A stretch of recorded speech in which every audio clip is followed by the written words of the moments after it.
At Adobe Max, Adobe announced that there would be no Creative Suite 7 because their new membership program, the Creative Cloud, was being launched instead. Adobe's decision, which benefited their company more than the users of their software, has affected the design community in regards to piracy issues, software pricing, amateur competition, and brand loyalty.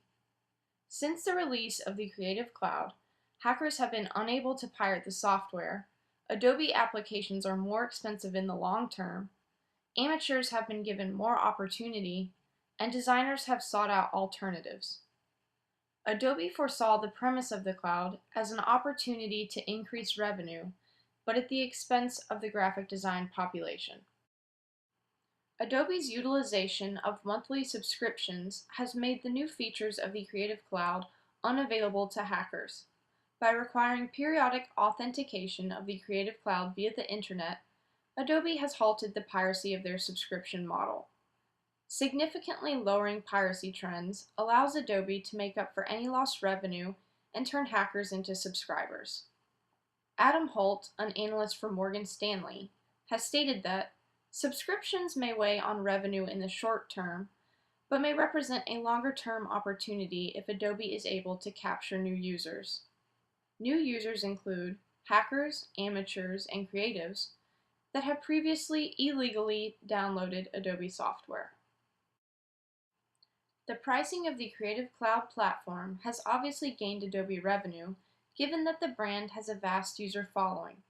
Donna Morris, Adobe Senior Vice President of People Resources, has stated on record in regards to the Creative Cloud that, when we bring customers in, they stay in. Then when we bring in new customers, we layer the revenue on top. Recurring revenue is going to help Adobe in the long run. That's one reason Wall Street responded so positively. Morris has essentially affirmed that the decision to go cloud was made so that Adobe could gain continual revenue. Creative Cloud users, unless institutionally affiliated or a CS3 or later customer, must pay $49.99 per month if desiring complete access to all desktop applications.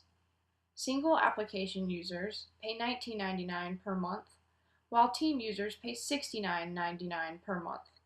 The loyal Adobe customer that has already paid $1,900 or more for the Creative Suite must now pay for a monthly subscription in order to receive software upgrades. The cost of the Creative Cloud has thus potentially compromised brand loyalty in regards to the design community. If amateur competition wasn't distinctly apparent to professional designers prior to Adobe's release of the Creative Cloud, it should be now. Since online users can now have access to Photoshop or any other single Adobe application for $19.99 per month, a flood of amateurs has been allowed to enter the design market.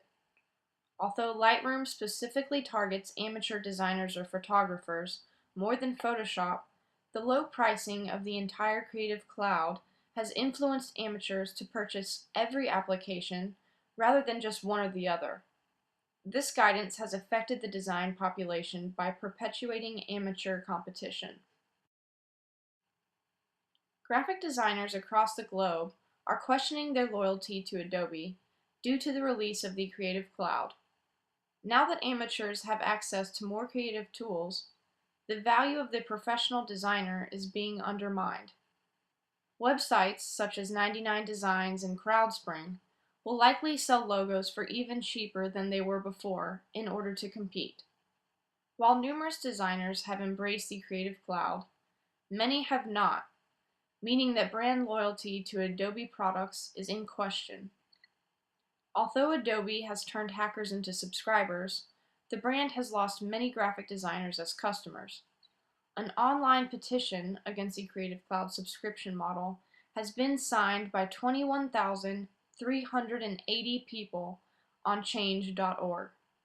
It is obvious from petition commentary on the site that the majority of those signatures were signed by designers. Many designers are gravitating towards alternative software, such as GIMP or Inkscape, because they feel abandoned by Adobe. Microsoft is also exploring a subscription model, which could eventually influence alternative software providers to pick up on the trend. Subscription models aside, it is blatantly obvious that graphic designers will continue to pay a hefty price in order to have access to the professional tools that they need.